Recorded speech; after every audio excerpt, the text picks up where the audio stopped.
Setembro de 1984. Naquela época, a BR-153, a majestosa Transbrasiliana, já era uma cicatriz de asfalto que cortava o coração geográfico do Brasil, mas sua alma ainda era selvagem, um bocado mais rústica, mais isolada e, em muitos trechos, perigosamente solitária. Falamos de um tempo em que os trechos entre os estados de Goiás e o que viria a ser o Tocantins eram uma verdadeira aventura. E nem Tocantins era ainda.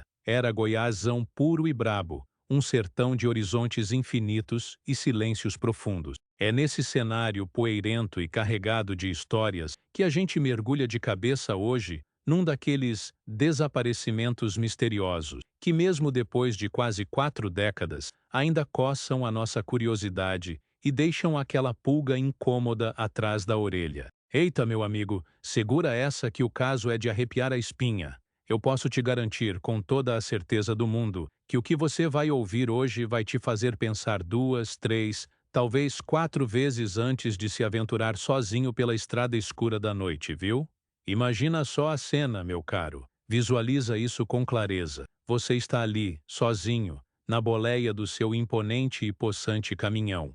Uma fortaleza de metal e força que é sua casa e seu ganha-pão. Você está cortando a escuridão absoluta daquela BR-153, um breu onde a única civilização parece ser o facho de luz dos seus faróis e o ronco grave e constante do motor, uma canção de ninar para os valentes e um aviso para os medrosos. O silêncio lá fora é quase palpável, quebrado apenas por esse ronco e pelo cricrilar incessante dos grilos, a trilha sonora oficial do Cerrado brasileiro. O sol já se despediu há muito tempo, e lá no alto, um manto de estrelas, límpido e brilhante como só se vê longe das cidades, parece vigiar a sua jornada. A gente sabe, e quem vive na estrada sabe melhor ainda, que numa rodovia dessas, àquela hora, a gente está mais entregue a si mesmo e à própria sorte do que a qualquer outra coisa. Essa é a rotina de milhares de caminhoneiros brasileiros, verdadeiros heróis anônimos da estrada,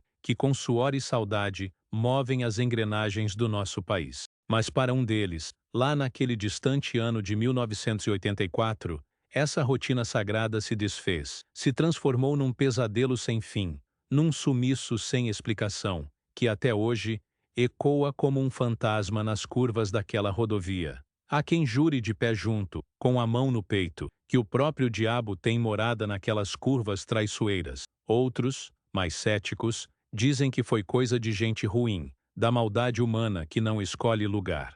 A verdade nua e crua é que o chão, a poeira, a noite simplesmente engoliram um homem, e o seu mistério permanece arquivado, empoeirado, em alguma prateleira esquecida. Você já parou para refletir sobre quantas pessoas desaparecidas existem por aí, cada uma com uma história, uma família, sonhos interrompidos, e a maioria delas sem uma única pista, um único fio de esperança? É uma dor que corta o coração da gente. A nossa história começa então com este caminhoneiro.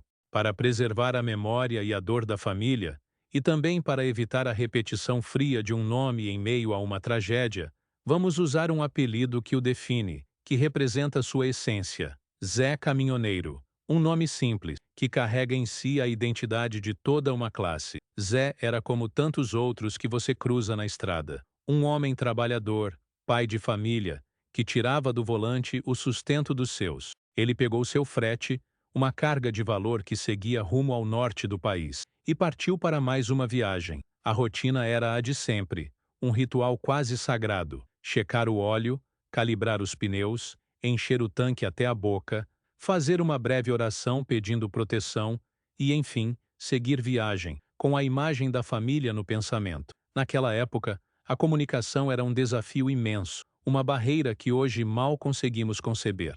Nada de celular, de GPS, de rastreador via satélite. Um orelhão a cada muitas dezenas de quilômetros era considerado um luxo, um oásis de comunicação.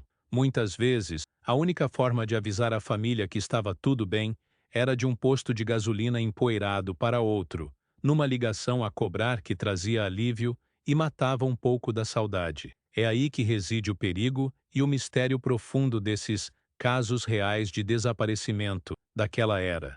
Ninguém sabe ao certo qual foi o último ponto onde Zé Caminhoneiro foi visto com vida. Os relatos colhidos semanas depois são desencontrados, fragmentados, como sempre acontece quando o tempo, implacável, começa a apagar as memórias e a neblina do esquecimento toma conta de tudo. A família esperava o contato, a ligação prometida do próximo posto, a notícia da entrega da carga no destino. Mas os dias se transformaram em semanas, as semanas em meses, e o silêncio, antes apenas ausência de som, tornou-se ensurdecedor, um grito mudo de desespero. Onde estaria Zé? Teria ele simplesmente sumido, evaporado no ar, tornando-se mais uma daquelas pessoas desaparecidas sem deixar o menor rastro? Foi nesse ponto que a angústia virou pânico e a coisa apertou de vez. Depois de um tempo considerável de buscas informais, infrutíferas, pela rota que Zé Caminhoneiro deveria ter percorrido, e sem qualquer notícia da valiosa carga que ele transportava, a polícia finalmente começou a se mobilizar de verdade. Mas, como você pode imaginar, em 1984, os recursos eram extremamente limitados, quase precários. Não havia nem sombra da tecnologia forense e de investigação que temos hoje, sem câmeras de segurança nas estradas, sem gravação eletrônica de pedágio em cada ponto, sem o famoso e último sinal de celular, para triangular uma localização. A investigação era feita no boca a boca, no olho a olho, na sola de sapato, com policiais caminhando a pé pelas margens da estrada, sob um sol escaldante. E foi então, em meio a essa busca quase cega, que veio a descoberta macabra que só serviu para aumentar o nó na garganta de todos os envolvidos. Um fazendeiro da região, enquanto cavalgava por uma de suas propriedades que margeava a BR-153, num trecho particularmente afastado e de pouco movimento, notou algo estranho, algo que não pertencia à paisagem. Lá embaixo, num barranco profundo e íngreme, quase completamente engolida pela vegetação densa do cerrado, estava ela, a cabine de um caminhão, retorcida e silenciosa. Nossa Senhora, que choque deve ter sido! Era, sem sombra de dúvida, a cabine do caminhão do Zé Caminhoneiro. A cabine estava lá, entregue ao tempo, com a ferrugem já começando a devorar o metal, parcialmente encoberta pela mata que tentava reclamar aquele objeto estranho de volta para a terra. Era um cenário desolador, melancólico, que provocava um arrepio na espinha só de se imaginar a cena. A polícia foi imediatamente acionada, e uma equipe de busca e resgate, contando com a ajuda fundamental dos próprios moradores locais, homens do campo que conheciam cada palmo daquele chão, desceu o barranco para iniciar a investigação. O local era de acesso extremamente difícil, o que por si só já levantava uma série de perguntas inquietantes. Como diabos aquela cabine tinha chegado ali?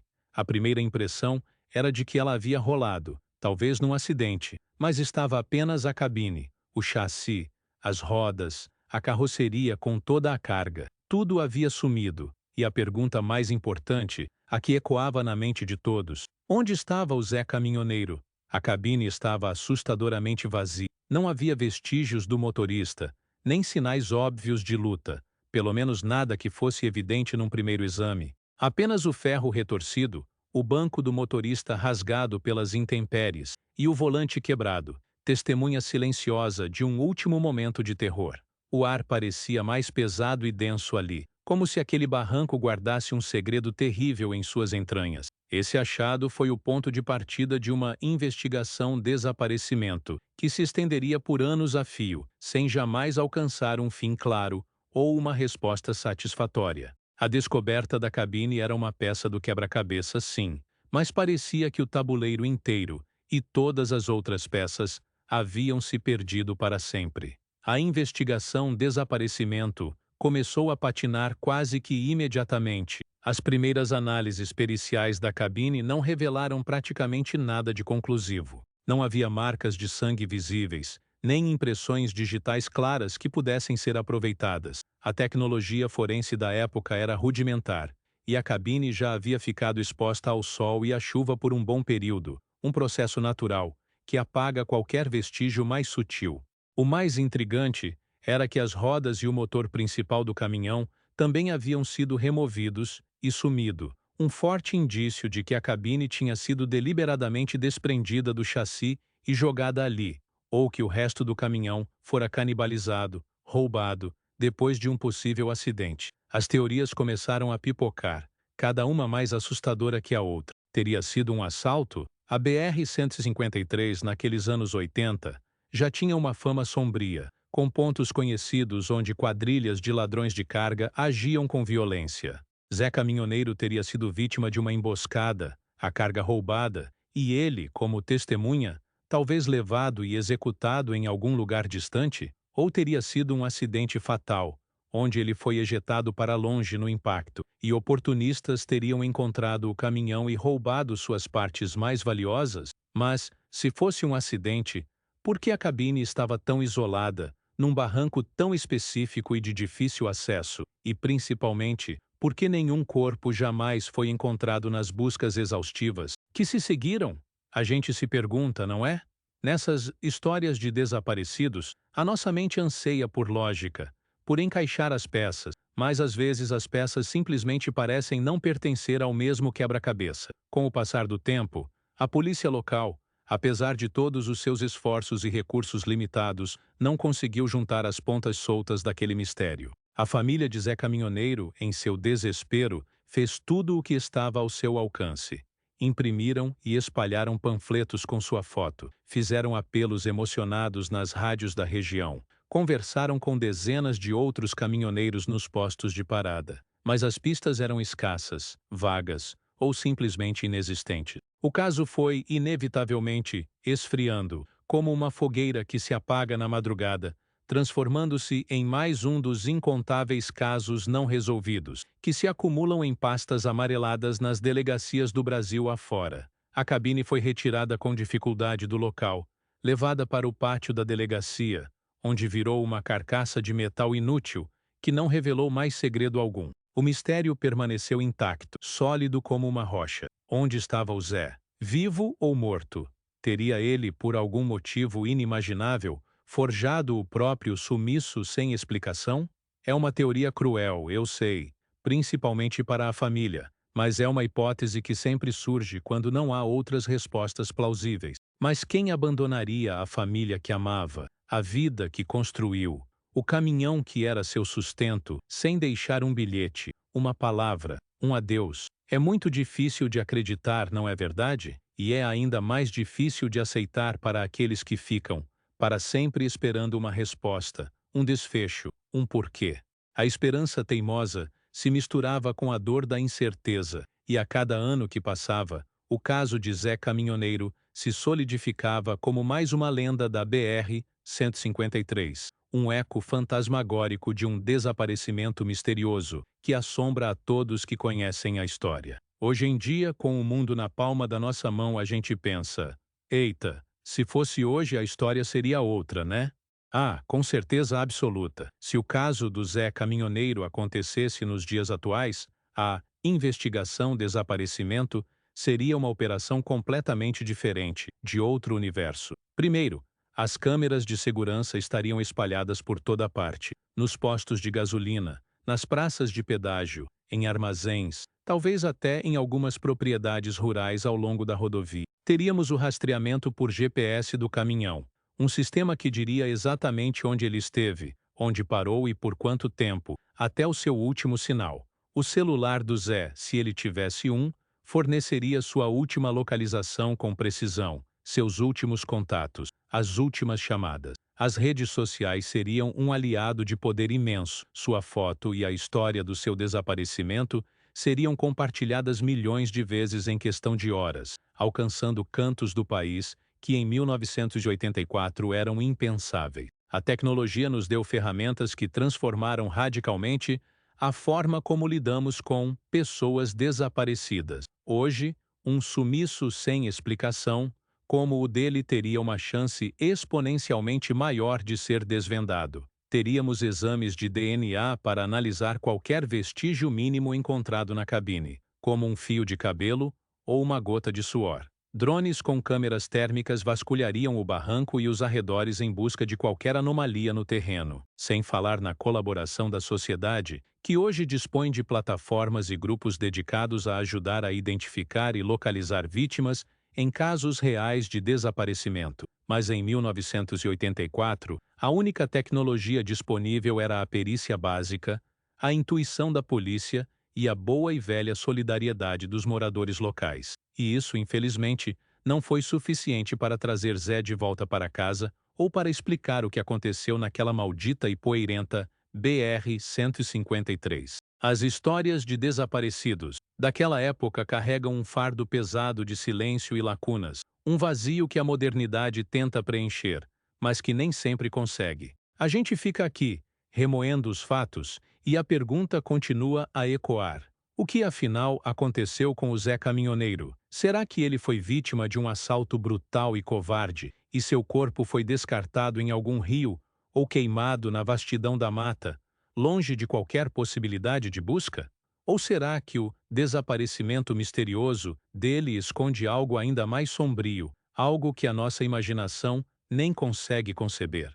O fato incontestável é que o caso dele se tornou um dos tantos casos não resolvidos que povoam o imaginário popular brasileiro, um lembrete constante de que a estrada, por mais que a gente a conheça e a respeite, guarda em suas curvas e em sua escuridão os seus segredos mais terríveis. E aquela cabine, abandonada e enferrujada no fundo de um barranco, tornou-se o único testemunho mudo, o monumento trágico de uma história que nunca teve seu ponto final. É por isso que é tão fundamental que a gente fale sobre essas pessoas desaparecidas, sobre essas histórias de desaparecidos. Cada voz que se levanta, cada compartilhamento, cada lembrança, ajuda a manter acesa a chama da esperança para as famílias que ainda esperam por resposta. A gente precisa estar atento, cuidar uns dos outros na estrada e jamais subestimar os perigos que espreitam nas sombras,